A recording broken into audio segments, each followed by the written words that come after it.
पीलीभीत से वरुण गांधी का ticket cut गया। सुल्तानपुर से उनकी मां मेनका गांधी चुनाव लड़ रही हैं, वो बीजेपी की उम्मीदवार हैं। ऐसे में मेनका गांधी नाराज हैं, ऐसी अटकलें आ रही थी। वरुण गांधी का गुस्सा कब फट पड़ेगा ये लोगों को अंदाजा नहीं लग रहा था। वरुण गांधी खासे खामोश थे। ऐसे में अधीर रंजन चौधरी जैसे कांग्रेस के नेता उनको न्योता दे रहे थे कि आपका बीजेपी सम्मान नहीं कर सकती, आप गांधी परिवार से हो, आप कांग्रेस में आ जाओ, आपको हम लोग पीलीभीत से उम्मीदवार, अमेठी रायबरेली से उम्मीदवार बना देंगे। लेकिन वरुण खामोश रहे। वरुण ने यहाँ चुप्पी तोड़ी है। एक खुला खत अपने पीलीभीत की जनता को लिखा है।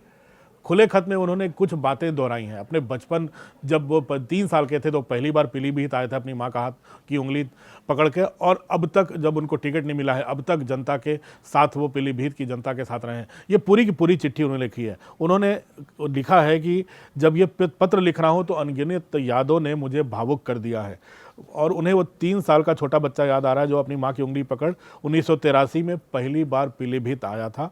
और उसे तब पता नहीं था, इतने छोटे बच्चे को पता भी नहीं होता है कि एक दिन ये धरती उसकी कर्मभूमि और यहाँ के लोग उनका परिवार बन जाएंगे। यानी पीलीभीत की जनता को वो परिवार बता रहे हैं। उन्होंने कहा उनके सौभाग्य की बात है कि पीलीभीत की जनता को सर्व करने का, उनके लिए काम करने का मौका उनको मिला, और उन्होंने कहा है कि पूरी क्षमता के साथ पीलीभीत की जनता के लिए आवाज़ उठाइए। लेकिन सबसे जो बड़ा उन्होंने जो बात कही है वो एक राजनेता की तरह कही है कि एक सांसद के तौर पर भले ही उनका कार्यकाल समाप्त हो रहा हो, लेकिन पीलीभीत से रिश्ता अंतिम सांस तक खत्म नहीं होगा। यानी पीलीभीत की जनता से जो रिश्ता है उनका, जिसकी वो बार बार बात कर रहे हैं, जब वो छोटे बच्चे थे तब से लेकर अब तक की, उस रिश्ते को वो हमेशा उसके लिए प्रतिबद्ध रहेंगे और उनके घर के दरवाजे पीलीभीत की जनता के लिए हमेशा खुले रहेंगे। यानी इस संभावना से इनकार नहीं किया है कि वो पीलीभीत लौट के आ भी सकते हैं। लेकिन जो सबसे अहम बात है,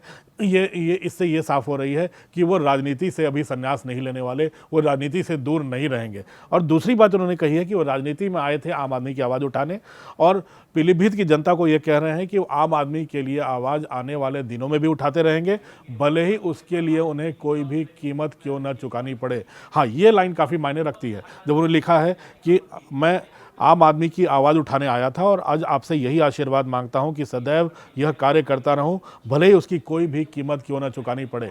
यानी उनको यानी इशारों में ये कहीं ना कहीं ये एक कहा गया, अपने टिकट कटने का दर्द छलका है। उनके टिकट जो कटा है पीलीभीत से, कि वो हो सकता है कि जनता, उन्होंने ये इशारा किया है कि जनता की आवाज़ उठाने के लिए उनको, वो किसी के खिलाफ नहीं बोल रहे थे, लेकिन वो जनता की आवाज़ उठा रहे थे, उसी की कीमत उन्हें पीलीभीत के टिकट से चुकानी पड़ी है।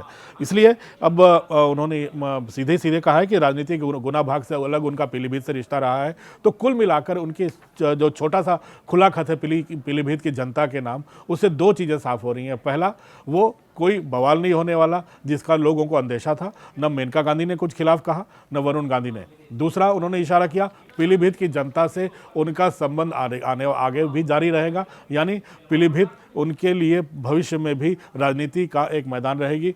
तीसरा, उन्होंने कहा है, जो इशारा किया है कि वो राजनीति से संन्यास नहीं लेने वाले, उनके घर के दरवाजे पीलीभीत की जनता के लिए खुले हुए हैं। और चौथा, और जो सबसे महत्वपूर्ण है, उन्होंने इशारों में जता दिया है, कि जताने की कोशिश की है कि उनको सज़ा मिली है इस बात की कि वो आम आदमी के लिए आवाज़ उठा रहे थे, और इसके लिए वो आने वाले दिनों में प्रतिबद्ध रहेंगे। यानी अभी वरुण की राजनीति मुझे लगता है भी आने वाले दिनों में बाकी रहेगी, और आगे क्या क्या करते हैं वरुण गांधी, ये देखने वाली बात होगी। लेकिन फिलहाल मुझे लगता है बीजेपी आलाकमान के लिए राहत की बात है और चैन की बात है कि इन्होंने कोई कम से कम एक उल्टे पुल्टे बयानबाजी करके पार्टी आलाकमान को चंद दिनों के लिए सही फजीहत में डालने की कोशिश नहीं की है। मेनका सुल्तानपुर से और वरुण शांति से, मुझे लगता है फिलहाल इस चुनाव के लिए अपने कदम वापस खींच लिए हैं।